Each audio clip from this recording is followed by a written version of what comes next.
好，各位同学，我们再来看一道题目，巩固一下。E 和 M 分别为直角梯形 ABCD 两条边上的点，并且呢 DQ、EM 和CP 这三条线是彼此平行的。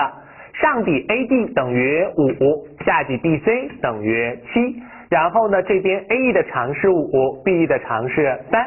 好，现在让我们来求阴影部分的面积是多少。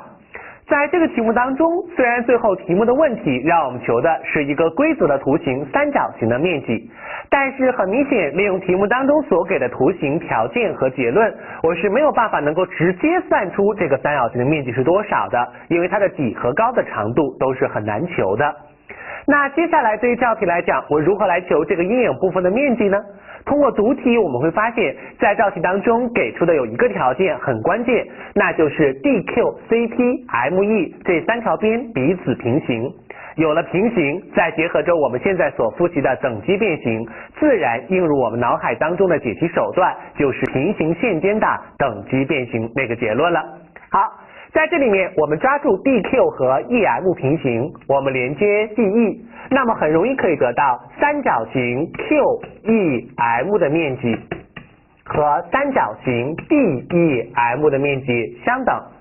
再抓住 EM 和 PC 平行，我们连接 EC 又可以得到三角形 EMP 的面积，那么很明显是应该跟三角形 EMC 的面积相等的。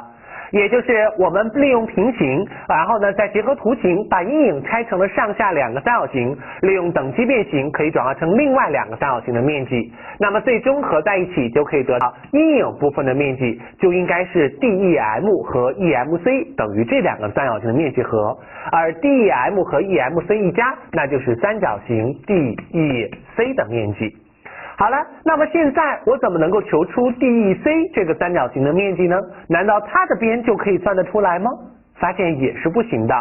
但是它比阴影部分的唯一一个优势和进步就在于它藏在了一个标准的梯形里面，对吧？比如说我们来画一下这个直角梯形 ABCD， 那么我要求的 DEC 是不是就应该是在这个直角梯形当中？